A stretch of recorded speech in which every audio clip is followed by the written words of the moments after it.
สวัสดีครับสวัสดีวันนี้วันที่3 ตุลา2567นะครับ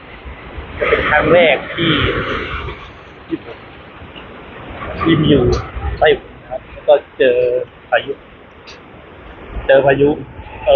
กระท้อนครับวันที่3 เวลาเห็นครับผมอยู่ที่เกาสงที่ดูโรงงานนู้นครับดูโรงงานนู้นไปแล้วครับโรงงานนู้นประตูพังไปแล้วครับประตูพังแล้วหนึ่ง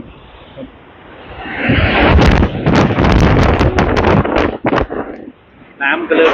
ท่วมครับน้ำก็เริ่มท่วมดูเร็ว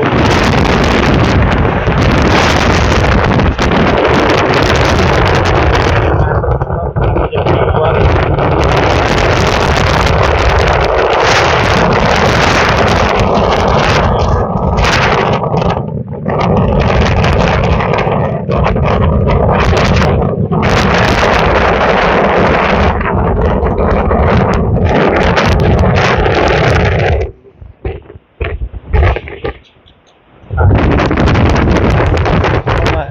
บรรยากาศอยู่ที่เกาสงนะครับ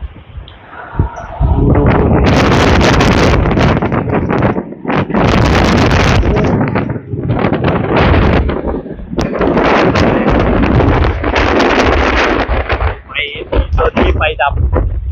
ไฟตรงที่ผมอยู่ดับแล้วนะครับ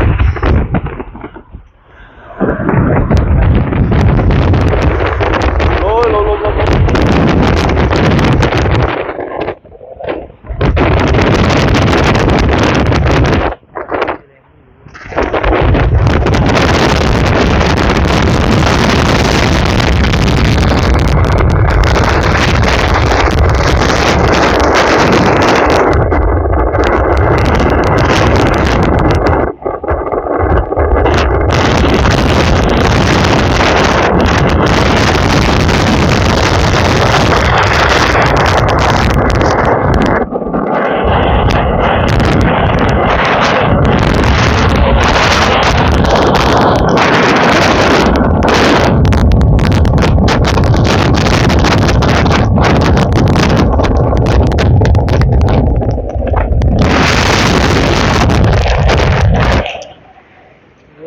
มแรงมากครับ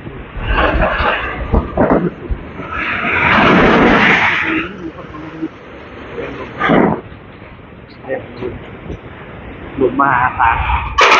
ไปแล้วครับไปแล้ว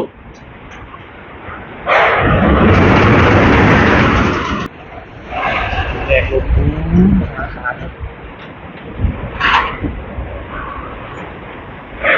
ก็จะเป็นคลิปนี้ก็จะเป็นประวัติศาสตร์ที่ได้ดูช่องเพื่อน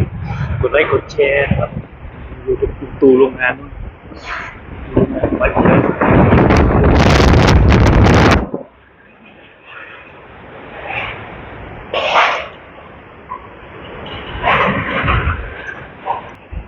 นี่ทุกคนอยู่รอดปลอดภัยครับโอ้น้ำก็เยอะเลยครับที่เริ่มเยอะหลายแล้วดูฝั่งโรงงานฝั่งนู้นก็ไหลแล้ว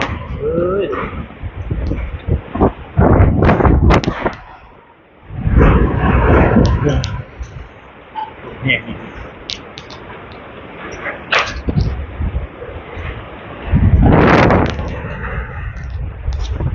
ประวัติศาสตร์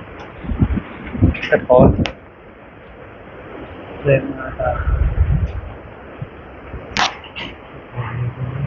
ดูงานไทยครับ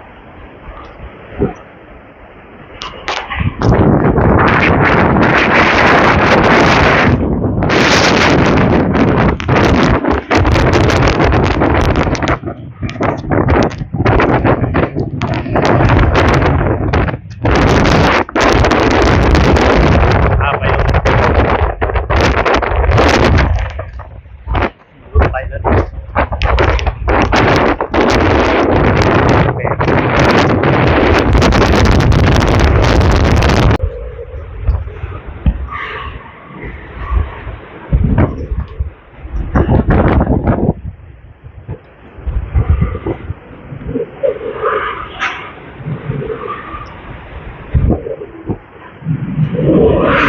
ตลาด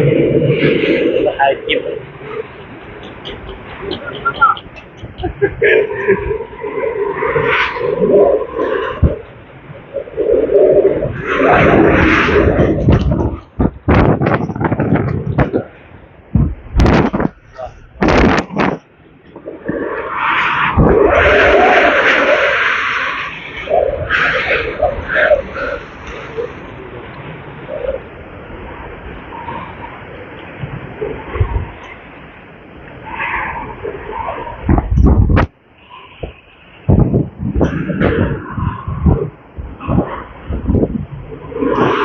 ไหลไปทาง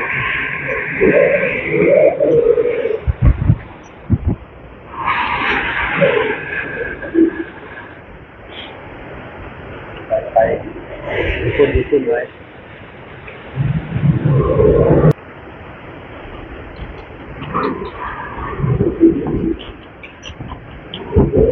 งานไป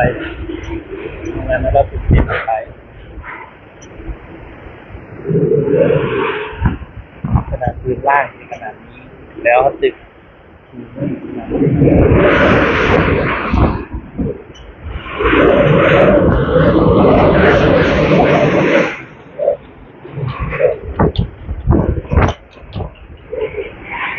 หาได้ครับ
ปลอดภัยนะครับ